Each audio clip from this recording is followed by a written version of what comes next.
Welcome back, everyone. We're going to take a look at how we can solve linear systems, both graphically and algebraically. So let's take a look at some of these problems. These ones are solving linear systems graphically when they've already given us the graphs. So here you can see y equals negative 1 half x plus 6. Oh, there's the y-intercept of 6, and I see that it has a slope of runs 2, rises negative 1. So that matches what we're seeing there with the slope. Let's check out the other line. This is, put that away, y equals 3 over 2x minus 2. So I notice that the y-intercept is minus 2, and as this runs 2, it rises 3. All we need to do to solve these types of problems is to identify that the solution happens where the lines cross or where they touch. There's an infinite number of solutions on each line, but there's only one point in the entire universe of the xy plane that they share. In this case, it's 4, 4. So the solution would be 4, comma 4. And it probably wants us to have that in brackets. Submit answer, enter, hooray. And when you get a right answer, pat yourself on the back. So these problems, you might find that they go down pretty easy. Let's take a look at some level 1 and level 2 problems. First, we need to graph these lines on the xy plane. So I'm going to start with the y-intercept of minus 4 for this line. And then I notice that when it runs 2, it rises 3. So I run 2, rise 3. And then this one, minus 1/3 x plus 7. Well, this one starts up plenty high and then goes over and down. Runs 3, rises negative 1. Here is the solution. It's at the point, list these alphabetically, 6, 5.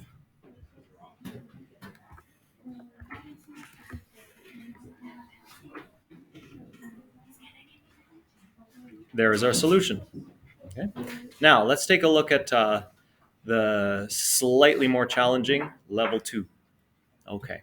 So now we have been given one line that's in y equals mx plus b form already. So that one is straightforward to graph. I put the y-intercept in of plus 5.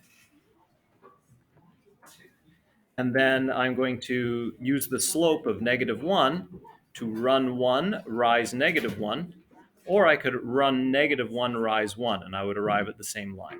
So that's the first line. This line here, 2x minus y equals 7.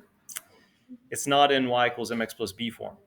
So what I can do is I could convert that to y equals mx plus b form, which would be my preference, or you could even make a table of values and graph it that way. So I'll show you both methods. Here is 2x minus y equals 7. In order to convert this to y equals mx plus b form, I know my goal is to isolate y and to have all the rest of the stuff over here. So the first thing that I might do is subtract 2x from both sides of the equation. And that will give me another line of negative y.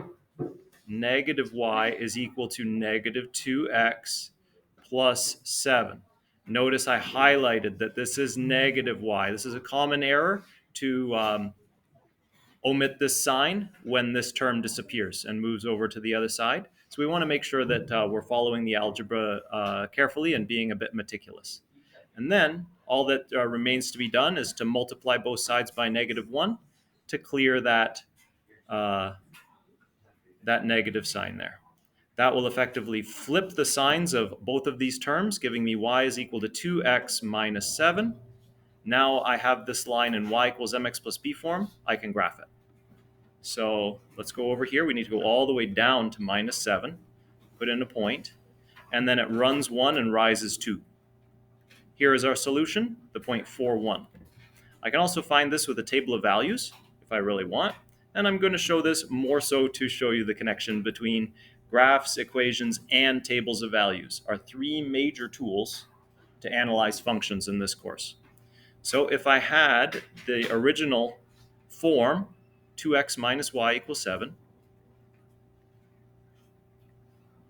and I create a table of values, starting with some x values that I choose, and then evaluate some y values, I might start with 0 as one of my x values. I get to choose these, and having the y-intercept is very useful.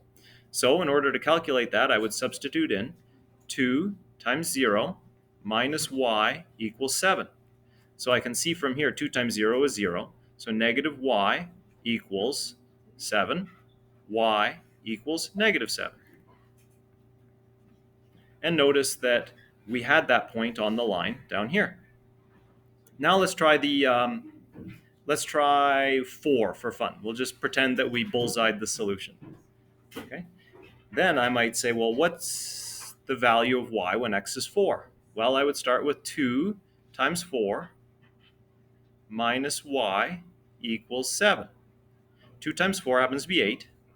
8 minus some number equals 7. And I happen to know that 8 minus 1 equals 7. So y is equal to 1.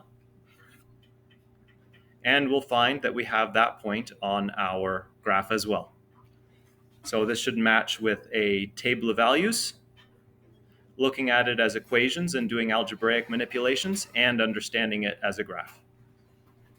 Our solution here is 4, 1. Does it like it if I don't put in brackets? Make sure that I write it as a coordinate point, Mr. Jennings.